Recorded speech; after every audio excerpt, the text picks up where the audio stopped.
है, मैं हूं आपके साथ सृष्टि शेखर। दतिया उपचुनाव के लिए आज मतदान होगा और सुबह 7 बजे से शाम 6 बजे तक ये मतदान जारी रहेगा। आपको बता दें कि 291 मतदान केंद्रों में 233 केंद्र क्रिटिकल और 28 अति संवेदनशील घोषित किए गए, जबकि 215 माइक्रो ऑब्जर्वर्स तैनात किए जा चुके हैं। निष्पक्ष चुनाव के लिए सुरक्षा के कड़े इंतजाम भी किए गए हैं। तो देखिए, आज 7 बजे से मतदान शुरू होगा, 6 बजे तक ये मतदान चलेगा और वहीं सुरक्षा की दृष्टि से यहां कड़े इंतजाम किए गए हैं। 291 बूथों पर आज मतदान होना है।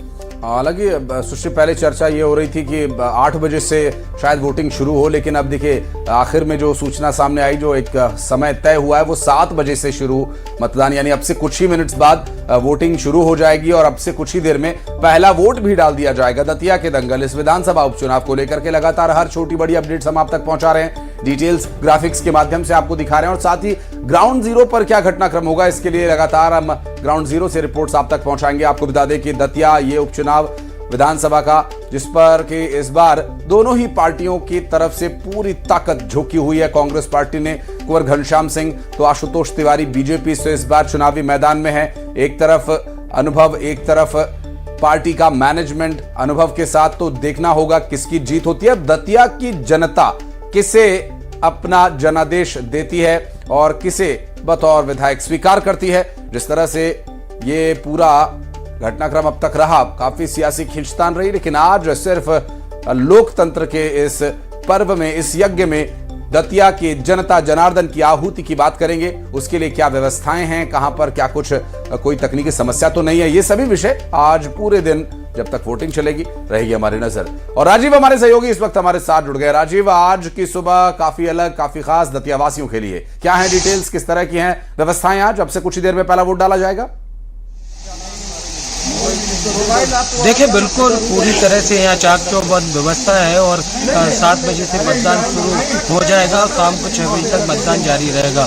मतदाता सुबह से ही पहुँच चुके हैं यहाँ और अपनी अपनी बारी का इंतजार करते हुए नजर आ रहे हैं। भाई, हम सुरक्षा की बात करें तो पूरी तरह से चाक चौबंद सुरक्षा व्यवस्था है। यहाँ CRPF भी तैनात की गई है, मध्य प्रदेश पुलिस के जवान भी तैनात किए गए हैं। लोकतंत्र का यह पर्व है और बढ़ चढ़ कर हिस्सा लेने के लिए लोग सुबह से ही यहाँ कतारों में पहुँच चुके हैं। हम इससे बात करेंगे, मतदान करने सुबह से ही पहुँच गए हैं। आप क्या कहेंगे? क्या बताएं, क्या कहेंगे? मतदान करने आए हैं दादा? वोट डालने आए। वोट डालने आए हैं, सुबह से ही पहुँच गए हैं और 7 बजे आ गए थे जी। आप भी पहुँचे हैं मतदान करने, कैसी क्या व्यवस्था है यहाँ? बहुत बढ़िया व्यवस्था है, कोई दिक्कत नहीं जी। तो लोग अभी पहुँचना शुरू हुए हैं और अभी हम यहाँ पर मतदान केंद्र पर मौजूद है और ये मतदान केंद्र जो है वो दतिया का गाड़ी खाना कहलाता है और बड़ी संख्या में अब लोग यहाँ पहुँचना शुरू होंगे, क्योंकि यह जो मतदान केंद्र है वो शहर में बना हुआ है। यहाँ पर प्रशासन की तरफ से पूरी व्यवस्था की गई है, पानी की उत्तम व्यवस्था की है, टेंट भी लगाया गया है जी। एक बार आप दिखाइए जरा दृश्य, मॉक पोलिंग कितने बजे होगी? अगर बूथ ऑफिसर वहां पर मौजूद हो, उनसे पूछने की कोशिश कीजिएगा कि क्या मॉक पोल में कोई समस्या तो नहीं। तो इससे पहले बड़ी खबर, दतिया में वोटिंग अब शुरू हो गई है। तो देखिए, 7 से 6 बजे का, 7 बजे सुबह से लेकर शाम 6 बजे का समय निर्धारित किया गया है और अब 7 बजते ही दतिया में वोटिंग शुरू हो गई है। इससे पहले ही 7 बजने से कुछ देर पहले ही लोग यहां पर पहुंच गए थे, लाइन लगाकर खड़े हो गए थे और अब दतिया में वोटिंग भी शुरू हुई। और राजीव हमारे सहयोगी लगातार हमारे साथ जुड़े हुए हैं। राजीव, वोटिंग का समय ऑफिशियली शुरू हो चुका है। आप जिस बूथ पर मौजूद हैं, इस बूथ के बारे में कुछ बताइएगा। क्या ये कौन सा बूथ लगता है, किस एरिया में ये आता है और अभी मॉक पोल हुआ, क्या कुछ उसकी प्रक्रिया रही? देखिए, दतिया के शहर में ये बूथ है और ये हम आपको बताना चाहेंगे कि मतदान समाप्त जो है वो 174 है, गाड़ी खाना इलाका है और यहाँ पर लगातार हमेशा से देखा जाता है कि मतदाताओं में एक उत्साह नजर आता है और बड़ी संख्या में मतदाता यहाँ पहुँचते हैं। हमेशा से, चाहे पिछली बार की हम बात करें चाहे इस बार की, अभी भी मतदाता यहाँ पहुँचना प्रारंभ हो गए हैं और अभी पूरी प्रक्रिया शुरू होने के बाद कुछ ही समय में वोट डाला जाएगा। राजीव, ये क्रिटिकल मतदान केंद्र है या संवेदनशील मतदान केंद्र है? देखिए, शहर का मतदान केंद्र है तो क्रिटिकल में ही आता है, संवेदनशील में नहीं आता है, लेकिन यहाँ पर सुरक्षा की अगर हम बात करें तो उपचुनाव है और लगातार जहाँ कांग्रेस की तरफ से तमाम आरोप लगाए जा रहे थे कि कहीं ना कहीं पक्षपात होने की संभावना है, लेकिन अभी मतदान केंद्र पर हम पहुंचे हैं तो पूरी तरह से यहाँ सीआरपीएफ के जो जवान हैं वो उनकी मुस्तैदी के साथ तैनात हैं और ऐसा कहीं भी नहीं लग रहा है कि लापरवाही किसी भी प्रकार की अभी देखने को यहाँ मिल रही है।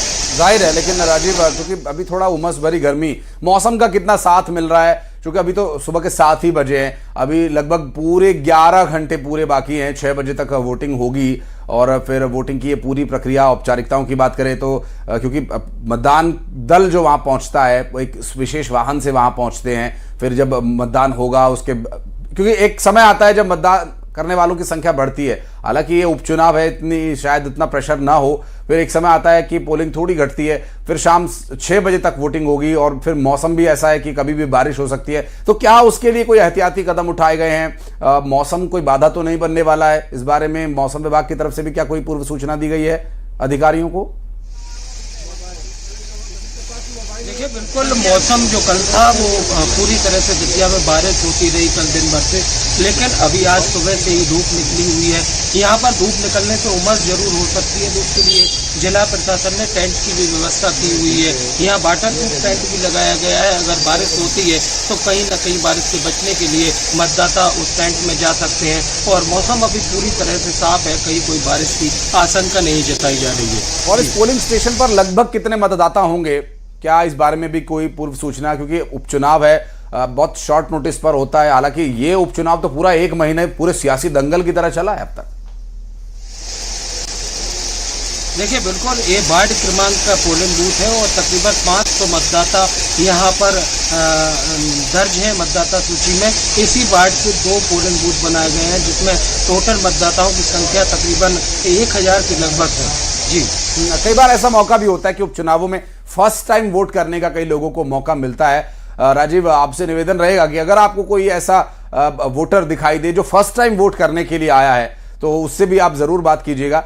लेकिन ज्यादातर जो यहाँ के स्थानीय रहवासी हैं उनकी जो समस्याएं हैं, किन विषयों को लेकर वो वोट करने के लिए पहुंचे हैं? चूंकि एक कैंडिडेट चुन लिया गया था, किसी वजह से वो डिस्क्वालीफाई हो गया, अब उसके लिए ये बाई इलेक्शन हो रहे हैं, लोगों के मन में क्या है, वो क्या चाहते हैं, वो जो अपना जनप्रतिनिधि चुनेंगे तो उससे क्या उम्मीदें उनको रहेंगी? अगर आसपास आपके मतदाता मौजूद हों, बात करने में वो सुविधा महसूस करें, तो आप प्लीज उनसे इस बारे में भी चर्चा कीजिएगा। राजीव,